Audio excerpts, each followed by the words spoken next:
Hello student, कैसे हैं? मैं Sonu sir, Sonu chemistry classes Bhagalpur में आपका स्वागत है। अगर वीडियो अच्छा लगे तो आप लाइक सब्सक्राइब ज़रूर करें। हमारे स्टूडेंट से तो खास निवेदन है कि सबको इसको भेजें, फॉरवर्ड करें। ठीक है, हम लोग चैप्टर पढ़ रहे थे सरफेस केमिस्ट्री ना, पृष्ठीय रसायन। पृष्ठ का मतलब बताए थे कि एक सतह होता है, और सतह क्या हो सकता है? द्रव भी हो सकता है, सतह ठोस भी हो सकता है, और उस सतह के ऊपर जो घटना घटित होती है उसी के बारे में हम लोग। अब घटना दो तरह का हो सकता है, एक फिजिकल फिनोमिनन हो सकता है, एक केमिकल फिनोमिनन हो सकता है। तो भौतिक घटनाएं भी हो सकती है, रासायनिक घटनाएं भी हो सकती है। तो हम लोग इसके बारे में देखे थे ना, इसी को सरफेस केमिस्ट्री कहते हैं। बताए थे कि यहाँ दो बात होती है, एक सतह जिसको हम लोग कहते थे एडजॉर्बेंट, ये सतह है, इस सतह को हम लोग क्या बोले थे? एडजॉर्बेंट, अधिशोषक न। और एक पदार्थ है जो इस सतह पर आएगा, यह सतह को हम लोग क्या बोले थे? अधिशोषक, एडजॉर्बेंट। और यह जो पदार्थ है, कुछ पदार्थ है, चाहे वह पदार्थ होगा वह गैस में या फिर द्रव में होगा, वह पदार्थ जो होगा इस सतह पर जो आएगा उस पदार्थ को हम लोग बोले थे एडजॉर्बेट। क्या बोले थे? एडजॉर्बेट। हिंदी में बोले थे अधिशोष। क्या बोले थे? अधिशोष। अब पिछले क्लास में हम लोग देखे थे कि एडजॉर्प्शन दो तरह का होता है। एक होता है फिजिकल एडजॉर्प्शन न, एक क्या होता है? Physical adsorption. और हम लोग पढ़े थे कि सरफेस केमिस्ट्री में हम लोग तीन चीज पढ़ेंगे। एक एडजॉर्प्शन के बारे में, अधिशोषण के बारे में, एक उत्प्रेरक के बारे में, और एक कोलाइड के बारे में। ये तीन चीज हमको पढ़ना है, तीन टॉपिक पढ़ेंगे तब यह चैप्टर क्या हो जाएगा? समाप्त हो जाएगा। तो फिजिकल एडजॉर्प्शन को हम बताए थे कि फिजिसॉर्प्शन भी कहते हैं। फिजिसॉर्प्शन भी कहते हैं। इसका हिंदी होता है सर भौतिक अधिशोषण। क्या होता है? भौतिक अधिशोषण। ध्यान दीजिएगा सर, ठीक है। और जो घर में है हम नोट्स डाल रहे हैं, आप नोट्स का तैयारी जरूर कर लीजिएगा। भौतिक अधिशोषण। अब भौतिक अधिशोषण में कल हम लोग पढ़े थे कि यह हमारा एक क्या है? सतह है न, यह क्या है? हमारा एक सतह है। सतह मतलब सरफेस न, पृष्ठ जिसको बोले थे। यह सतह क्या कहलाएगा हमारा? बोलिए, यह सतह हमारा कहलाता है अधिशोषक। क्या कहलाता है? अधिशोषक। अंग्रेजी में इसको बोलते हैं एडजॉर्बेंट। क्या बोलते हैं? एडजॉर्बेंट। ठीक है। अब कुछ पदार्थ है जो इसके सतह से आके स्टिक कर जाएगा, मतलब चिपक जाएगा, यह पदार्थ होगा। और बताए थे सतह किस अवस्था में होगा? या तो लिक्विड, मतलब सीधा समझिए द्रव या ठोस अवस्था में होगा न, द्रव या ठोस अवस्था में होगा। और यह जो है हमारा क्या होगा? गैस या द्रव अवस्था में होगा। ध्यान दीजिए, चीजों को समझिए, सारा खेल इसी पर है सर इस टॉपिक में। अब क्या होगा कि यह आकर के इस सतह से जमा हो जाएगा, स्टेज हो जाएगा, इस सतह पर जमा हो जाएगा। स्वाभाविक है कि कोई भी पदार्थ आएगा तो सबसे पहले उसके सतह पर ही जमा होगा। तो हम लोग पढ़े थे कि इसको हम लोग क्या बोले थे? अधिशोष। इसको हम लोग क्या बोले थे? अधिशोष। इसको हम लोग बोले थे अधिशोष। अंग्रेजी होता है इसका एडजॉर्बेट। अधिशोष। क्या बोले? एडजॉर्बेट। जब यह अधिशोष से पदार्थ इस अधिशोषक की सतह पर आता है तब यह अधिशोषण कहलाता है, एडजॉर्प्शन कहलाता है न। और भौतिक एडजॉर्प्शन में क्या बोले थे कि इसके और इसके बीच एक बल कार्य करता है न। इस बल को हम लोग बोले थे वान डेर वाल बल। क्या बोले थे? वान डेर वाल बल। क्या बोले थे? वान डेर वाल बल। वैन डर वाल एक फिजिकल फोर्स है, भौतिक बंधन है, जो क्या होता है अधिशोष्य और अधिशोषक के बीच लगता है। तब हम लोग इसको बोले थे भौतिक अधिशोषण। नहीं, क्या बोले थे? भौतिक अधिशोषण। कि जब अधिशोष्य और अधिशोषक के बीच वैन डर वाल बल क्रियाशील होता है, तब इसको हम लोग भौतिक अधिशोषण कहते हैं। ये हम लोग पिछले क्लास में चर्चा किए थे। क्या बोले थे? कि जब अधिशोष्य और अधिशोषक के बीच क्या होता है, वैन डर वाल बल क्रियाशील होता है, तब इसको हम लोग भौतिक अधिशोषण कहे थे। तो डिफिनेशन भी लिख देते हैं। जिस अधिशोषण में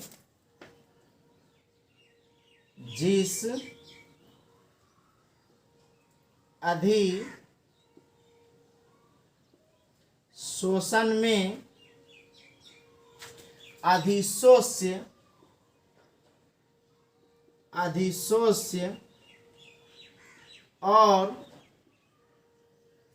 अधिशोषक, जिस अधिशोषण में अधिशोष्य और अधिशोषक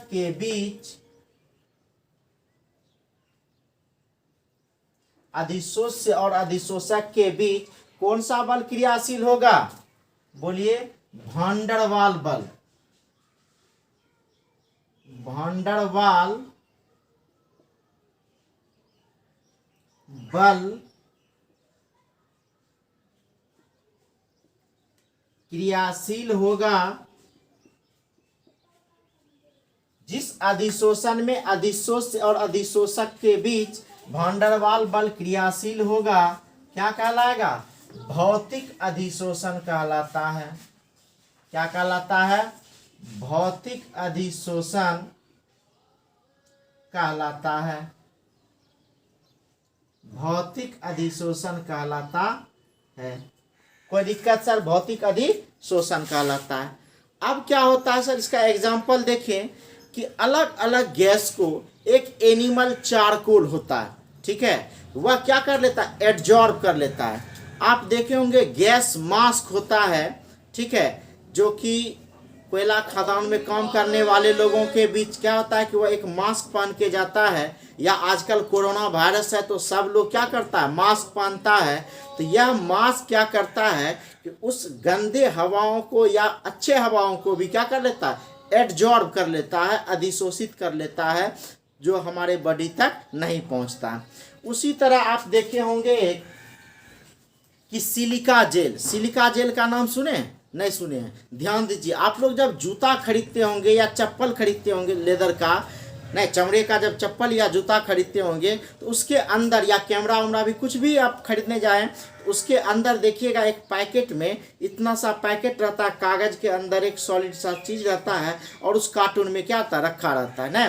तो उसके अंदर क्या होता है? वही सिलिका जेल होता है, जो उस कार्टन में डाला रहता है। इसलिए डाला रहता है कि वह हवा में जो थोड़ा सा नमी होता है उसको वह एब्जॉर्ब कर लेता है, ठीक है। इसलिए एब्जॉर्ब कर लेता है, नमी को एब्जॉर्ब कर लिया तो लेदर खराब नहीं होगा। नहीं तो आप लोग जब जूता उता खरीदिएगा लेदर का, या खरीदे होंगे तो देखे होंगे कि एक छोटा सा पैकेट निकालते हैं, उसको उठा करके फेंक देते हैं। क्योंकि हम लोग केमिस्ट्री तो पढ़ते नहीं है, तो पढ़ेंगे क्या कि उसके अंदर क्या है? तो वही उसके अंदर जो भरा होता है वह सिलिका जेल होता है। तो इसका आप एग्जाम्पल दे सकते हैं, उदाहरण दे सकते हैं। एग्जाम्पल दे सकते हैं। पहला एग्जाम, विभिन्न गैसों का, मतलब अलग अलग गैसों का, विभिन्न गैसों का एनिमल चारकोल, एनिमल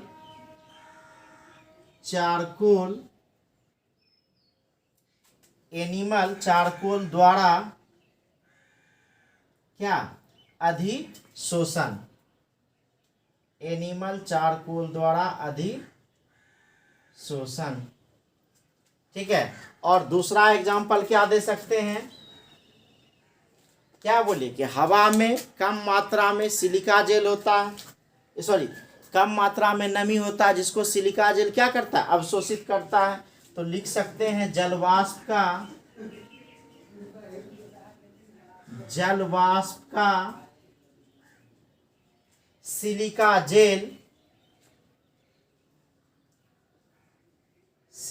जेल द्वारा क्या अधिशोषण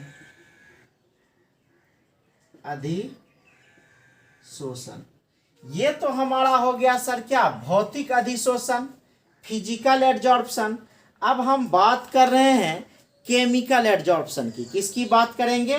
केमिकल एडजॉर्प्शन की। ध्यान दीजिए यहाँ, केमिकल एडजॉर्प्शन।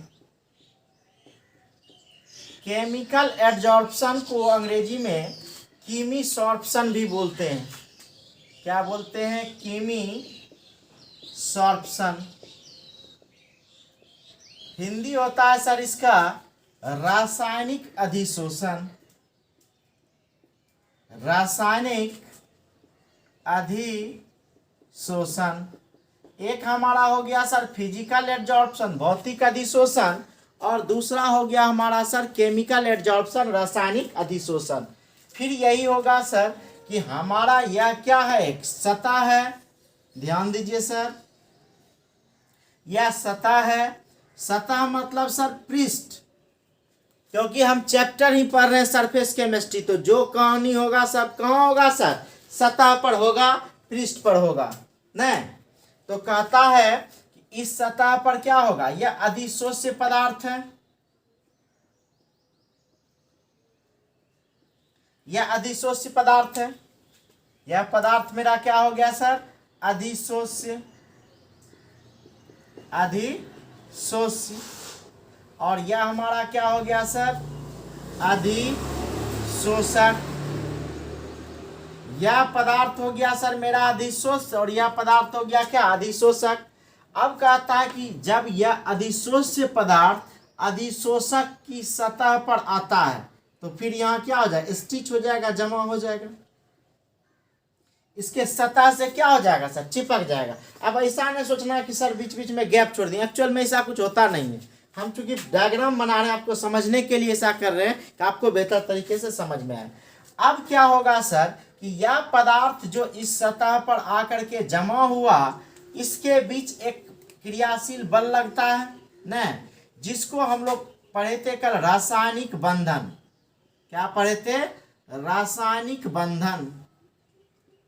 अब सर यह वैन वाल फोर्स क्या होता है और रासायनिक बंधन क्या होता है, इसको समझ लेना।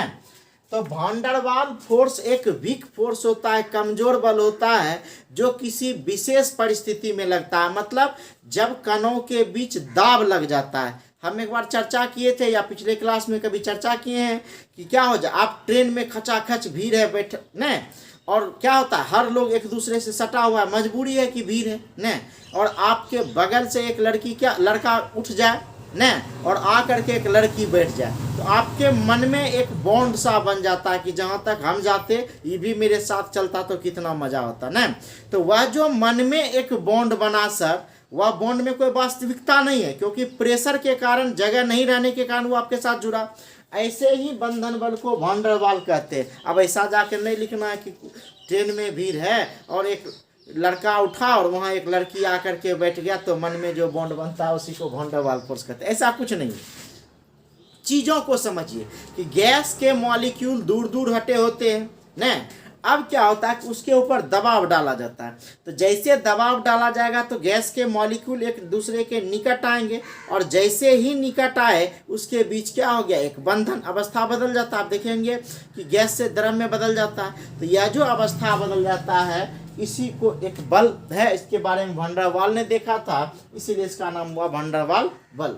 कोई दिक्कत? अब आइए यहाँ, ये रासायनिक बंधन, केमिकल बॉन्ड, मतलब क्या होता है कि वह पदार्थ अधिशोष्य और अधिशोषक के बीच एक बंधन बन जाता है, और बंधन भी कैसा कि वह उसको छोड़ नहीं सकता है, चाहे आयनिक बंधन हो चाहे सहसंयोजक बंधन हो, कि वह जुड़ा तो साथ ही लेके निकलेगा। जैसे कि कोयला के ऊपर क्या होता है, ऑक्सीजन आ जाए तो यह क्या होता है कि कार्बन डाइऑक्साइड बन के निकलेगा या कार्बन मोनोऑक्साइड बन के निकलेगा, लेकिन जब भी निकलेगा तो उसके साथ जुड़ के ही निकलेगा, अकेला यह नहीं निकलेगा। ठीक है, तब इसके बीच हम क्या बोलेंगे कि रासायनिक बंधन बनाए।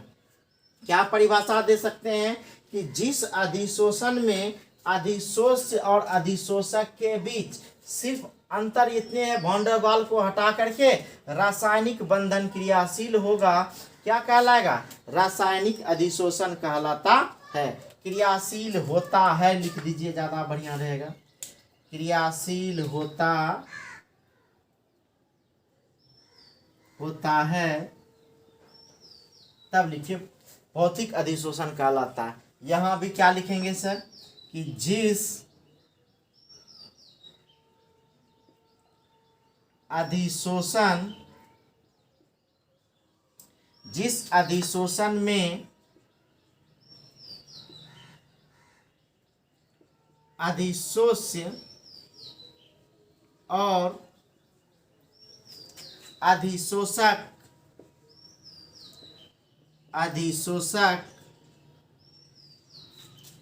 के बीच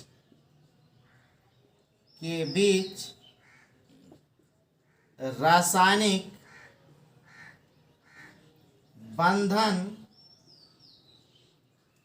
क्रियाशील होता है,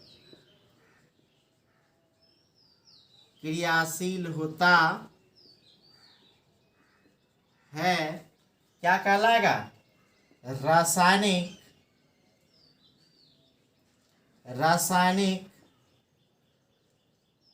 अधिशोषण कहलाता है।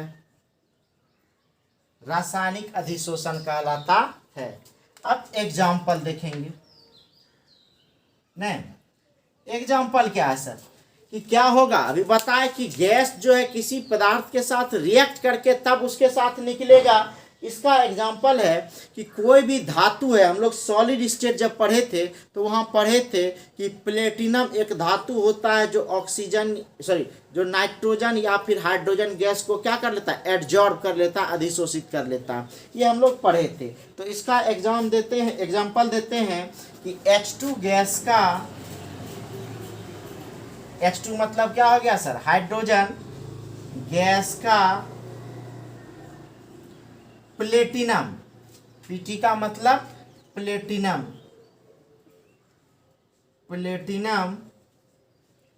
की सतह पर अधिशोषण,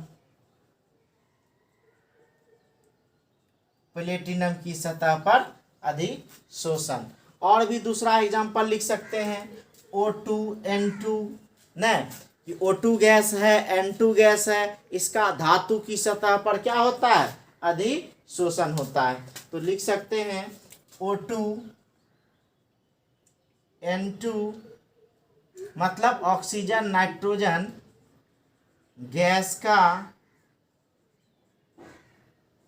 धातु की सतह पर अधिशोषण।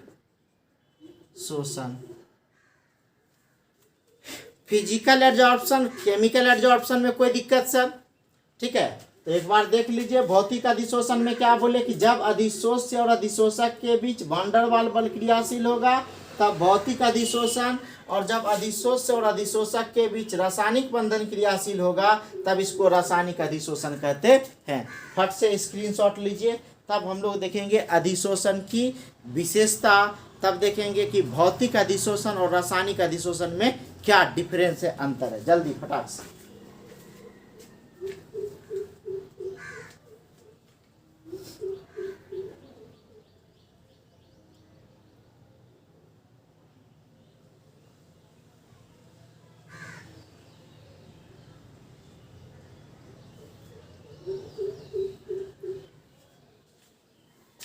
मिटा दें एक बार फिर सर। अगर वीडियो अच्छा लगे तो इसको लाइक और सब्सक्राइब तो कम से कम ज़रूर करें, और कोई सुझाव हो तो कमेंट दे सकते हैं, ठीक है, क्योंकि हम चाहते हैं कि जल्दी से जल्दी मेरा सब्सक्राइबर बढ़े और हम लाइव क्लास आए, ठीक है। और जो भी गांव में है, जो लड़के विद्यार्थी चले गए हैं घर, वो सभी अपने मित्रों को क्या करें, बोल दें, ठीक है। हमको तो बोलने भी नहीं आता ना जी। चलिए मिटा दें।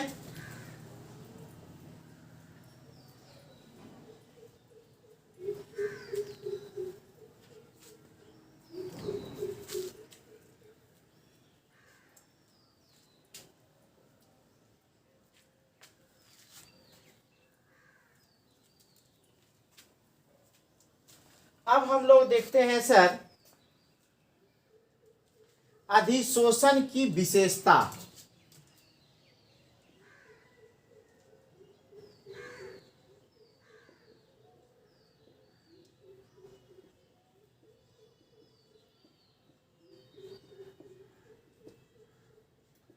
Characteristics of adsorption, characteristics of adsorption Hindi हो गया सर अधिशोषण,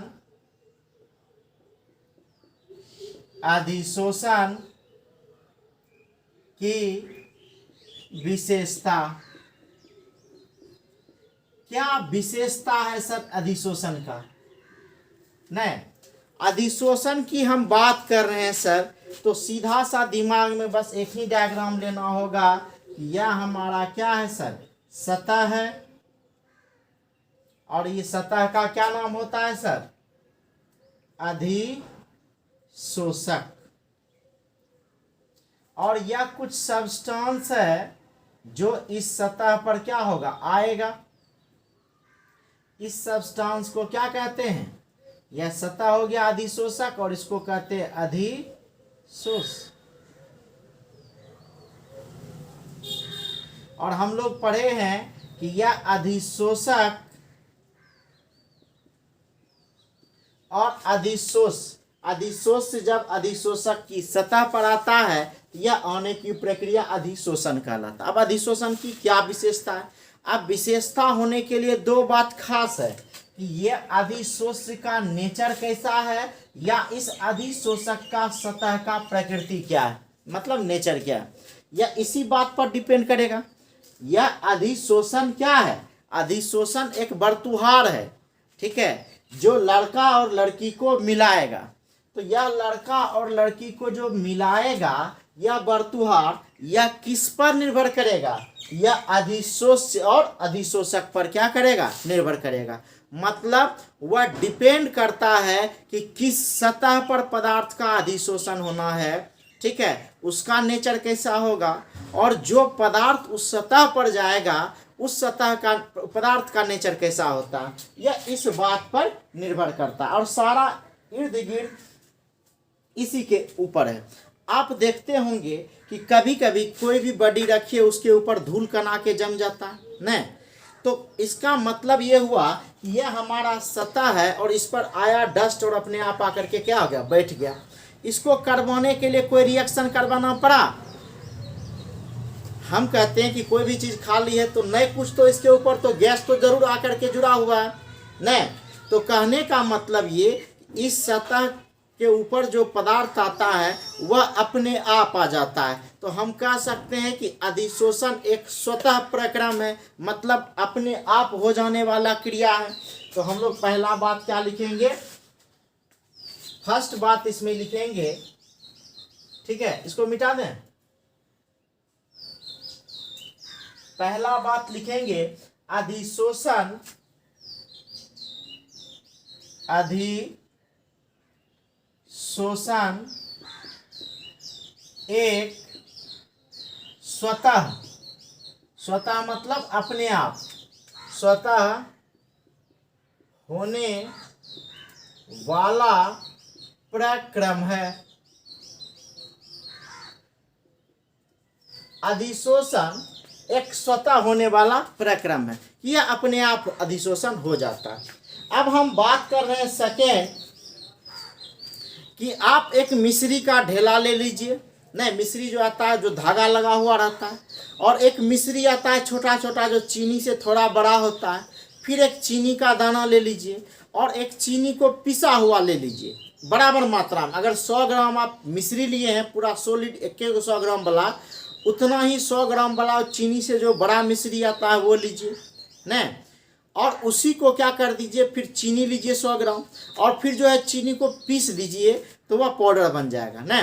अब क्या कीजिए कि अलग अलग पात्र में, पात्र मतलब होता है बर्तन, कि उसको फैला करके रख दीजिए। तो क्या देखते हैं कि सबसे ज़्यादा किस पर आकर के कोई पदार्थ जुड़ेगा, आप समझिए, या उसको पानी में डुबा दीजिए, सीधा बात समझिए, कि जैसे पानी में डुबाए तो ध्यान दीजिए कि मिश्री का ढेला होगा तो इतना बड़ा होगा, उसको पानी में डुबा दीजिए, उसका जगह चारों तरफ क्या होगा, कम होगा न। अब वह जो छोटा छोटा मिश्री था उसको पूरा का पूरा बिछा दिए, तो उस मिश्री के ढेला के तुलना में उसका सतह क्या हो गया, ज़्यादा बड़ा हो गया। अब वह चीनी को भी एक परत में क्या कर दिए, बिछा दिए। उस मिश्री के जो छोटा छोटा टुकड़ा था चीनी से बड़ा वाला, उससे ज़्यादा क्षेत्र हो गया। अब जब चीनी को पीस दिए तो और बड़ा क्षेत्र हो गया। तो कहने का मतलब कि जितना बड़ा सरफेस एरिया होगा, जितना बड़ा या पृष्ठीय क्षेत्रफल होगा, उस पर अधिशोषण उतना ही ज़्यादा आएगा। डस्टे गिरना तो उस पर ज़्यादा गिरेगा न, हवा का ही प्रभाव है तो उस पर क्या होगा, ज़्यादा होगा। तो कहता है कि पृष्ठीय क्षेत्रफल जितना अधिक होगा, अधिशोषण की क्रिया उतनी ही क्या होगी, अधिक होगी। तो क्या बोले कि अधिशोषण का क्या हो जाएगा कि जितना बड़ा पृष्ठ का क्षेत्रफल होगा, अधिशोषण का दर उतना ही अधिक होगा। तो सेकेंड बात क्या लिखे कि अधिशोषण का दूसरा कि अधिशोषक का पृष्ठीय क्षेत्रफल जितना अधिक होगा न, अधिशोषक का पृष्ठीय क्षेत्रफल जितना अधिक होगा, अधिशोषण की क्रिया, अधिशोषण की क्रिया उतनी ही अधिक होगी, उतनी ही अधिक होगी। यह डिपेंड करता है उसके क्षेत्रफल पर। ठीक है। अब कहता है कि अधिशोषण जो है तीसरा, यह जो अधिशोषण होगा यह सिर्फ इसके सतह पर होगा। ध्यान दीजिए, अधिशोषण की क्रिया सिर्फ सतह पर होती है, उसके अंदर बल्क में नहीं होता या किनारे पर नहीं होता। ध्यान दीजिए कि अधिशोषण की क्रिया सिर्फ कहाँ होगा, उसके सतह पर, उसके किनारे या सतह के अंदर, जिसको बल्क कहते हैं, वहां नहीं होगा। तो ध्यान दीजिए कि अधिशोषण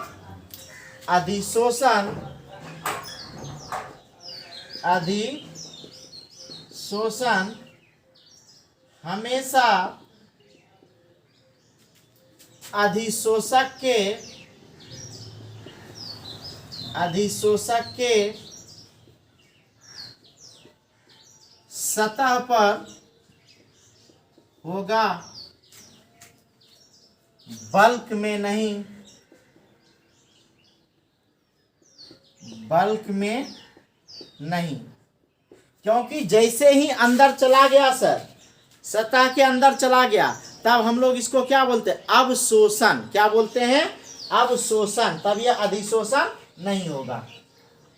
अब एक चीज समझिए कि यह अधिशोषण की प्रक्रिया जो होती है, यह उष्मा क्षेपी होती है। कैसा होता है, उष्मा क्षेपी होती है, मतलब एक्सोथर्मिक, मतलब यह टेम्परेचर को एब्जॉर्ब नहीं करता है। जैसे अगर टेम्परेचर को एब्जॉर्ब कर लेगा तो क्या हो जाएगा कि वह टेम्परेचर जैसे ही लेना शुरू किया तो वह टूटना शुरू हो जाएगा।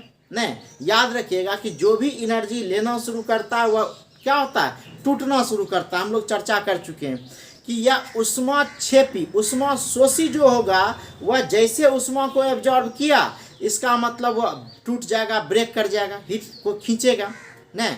लेकिन अधिशोषण में क्या होता है कि यह प्रक्रिया उष्माक्षेपी होता है, कि मतलब यह टेम्परेचर को एब्जॉर्ब नहीं करता है। तो हम लोग क्या लिख सकते हैं कि अधिशोषण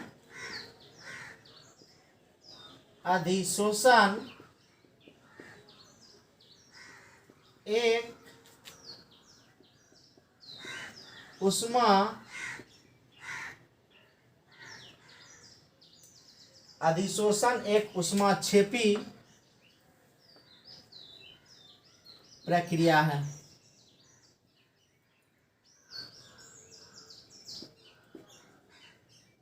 इसको अंग्रेजी में बोलते हैं सर एक्सोथर्मिक। एक्सोथर्मिक प्रोसेस है, मतलब प्रक्रिया है।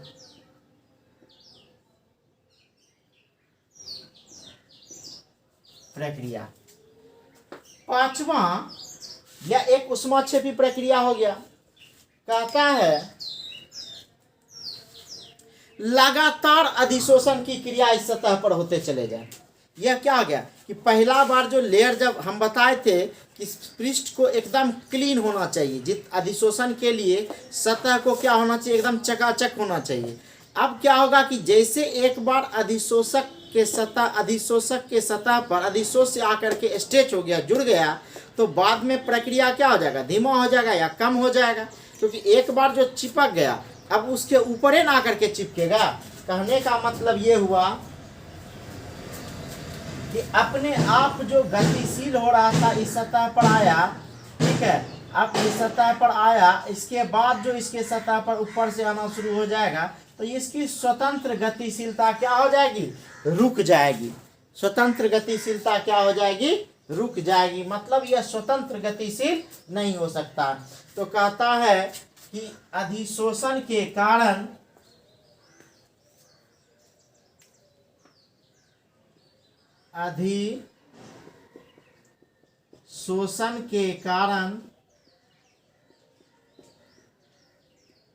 कणों की स्वतंत्र गतिशीलता क्या लिखे, अधिशोषण के कारण कणों की, ठीक है, स्वतंत्र गतिशीलता रुक जाती है। किसके ऊपर सर, यह अधिशोषण क्या होगा, अधिशोषक के सतह पर होगा। तो एक लाइन जोड़ भी सकते हैं कि अधिशोषण के कारण अधिशोषक के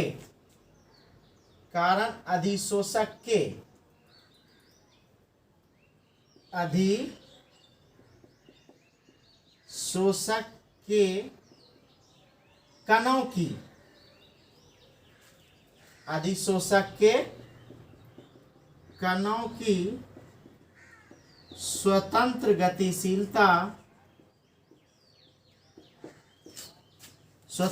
गतिशीलता रुक जाती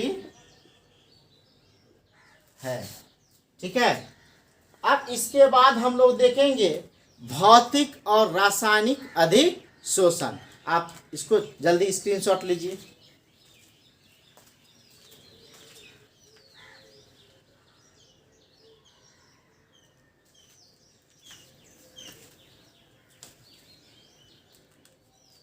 तो हम यहाँ क्या बोले सर, अधिशोषण की विशेषता कि अधिशोषण एक स्वतः होने वाला प्रक्रिया है। अधिशोषक का पृष्ठीय क्षेत्रफल जितना अधिक होगा अधिशोषण उतना ही अधिक होगा। अधिशोषण हमेशा अधिशोषक के सतह पर होगा, उसके किनारे पर या उसके अंदर नहीं होगा। अधिशोषण एक ऊष्माक्षेपी प्रक्रिया है। अधिशोषण के कारण अधिशोषक के कणों की स्वतंत्र गतिशीलता रुक जाती है। अब इसके बाद हम लोग पढ़ेंगे अधिशोषण दो तरह का है, एक फिजिकल अधिशोषण, एक रासायनिक अधिशोषण, मतलब भौतिक अधिशोषण और रासायनिक अधिशोषण।